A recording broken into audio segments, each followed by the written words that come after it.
biye-biye don su sami ne wai sai yanzu suka kama suna zuwa suka samu hankali bayan sun samu hankali sannan suka ce wai mai isa nake zagin gwamnan Kaduna na ce ni ban zagi gwamnan Kaduna ba to daga ƙarshe da suka ringa duka suka ja ni can wajen live cam suka doke ni suka ci mutunci na ga hankali a hannuna da sauransu. To amma maganar da gwamnatin jihar Kaduna take zancen banza ne, zancen mafi wanda yake fitowa daga bakin mutanen banza. Shi gwamnan ice ba da shi bane, ba shi ya saba karya ne, domin waɗanda suka yi mun sai da suka yi wa gidan gwamnan magana suka ce suna so za su haɗa ni da gwamna, na ce ba na buƙatar su haɗa ni da gwamna. Kuma ga shi ga maganar su komai da komai, don haka gwamna ba ni kaɗai isa aka yi wa ba. Akwai wata yarinya ita ma 'yar adawa sosai da isa aka yi mata a Kaduna, sannan kuma akwai wani ma a Kaduna, saboda shi gwamna gaba daya bai jura adawa ba saboda ba dan siyasa ba ne kuma ba mutum ne wanda isan mutuncin al'umma ba, gani yake mulkin nan da ya samu kamar zai tabbata. Shi yasa kowa yi magana wai sai a ce ba za ka faɗi laifinsa ba.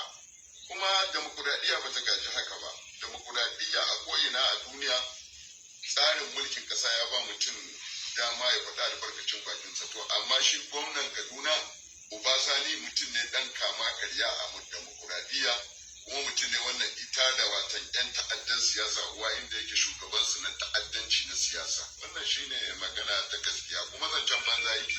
Kwamanda ba zai fasa yi masa adawa ba. Ni ba karamin ɗan siyasa ba ne, na farko dai ni jikan Nehu ne kuma ɗan PRP. To zai gaya mun gwagwarmaya babu gudu babu jada ba, adawa ma yanzu ya gani gangar jikin tana baya.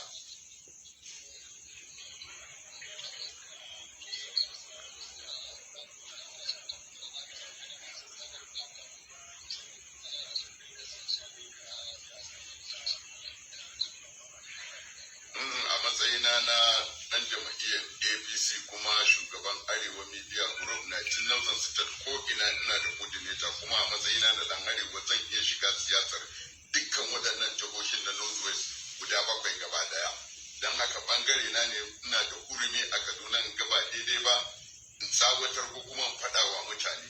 Idan ana cutar mutane a siyasa zan fito na faɗa. Don haka ni dan Northwest ne, don haka ba wai don yana gwamna a Kaduna ba, ai akwai waɗanda yake suna zuwa daga Kaduna sai adawa a wani waje.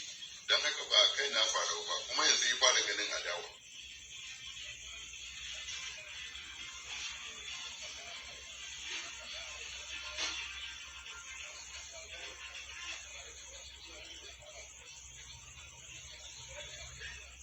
Bisa ɗari na yi imani daga ɓangaren gwamnan jihar Kaduna ne, domin abin da isa kafin wannan ta faru kamar satin da ya wuce an sanar mun cewa suna nema na don su ci mun mutunci. Don haka ni na san daga wajensa ne, kuma maganar da na faru magana ce ta siyasa kawai. Mutum ne wannan yake baya wa mutanen Kaduna adalci. Gwamnatinsa gaba ɗaya gwamnati ce ta 'yan uwa da sirikai. Sannan bayan haka bai taɓa kansil mitin ba sai da ne magana tun yau shekara guda. Sannan bayan haka kwamishinoninsa ba su isa su yi wata magana ba. Haka kuma watan 'yan majalisa su ma sun zama kyan wallami, ba cizo babu ya kushe.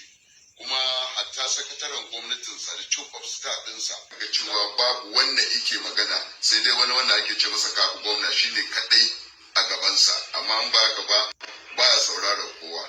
Don haka magana ce da na faɗa ta gaskiya kuma ta faru. Idan karya ne sai su fito su karyata ni, amma ba ya sa a zo a yi atakin dina a ce za a kashe ni ba.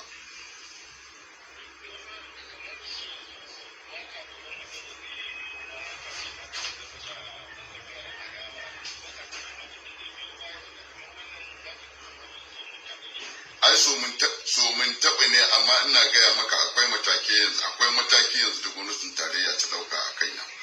Don haka dukkansu waɗanda kake tunanin sun yi wani abin za su shigo hannu, kuma Allah ya bani kariya, sannan gwamnatin tarayya ta haɗa da security.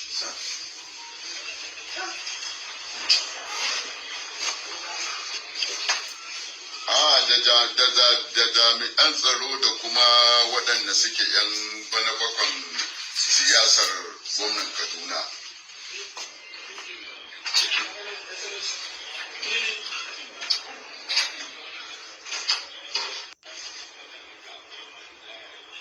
shine suka ce idan ban daina maganar gwamnan Kaduna ba za su komo kuma za su kama ni zan ga abin da zai faru a gare ni kuma sai dai ki faru a kansu da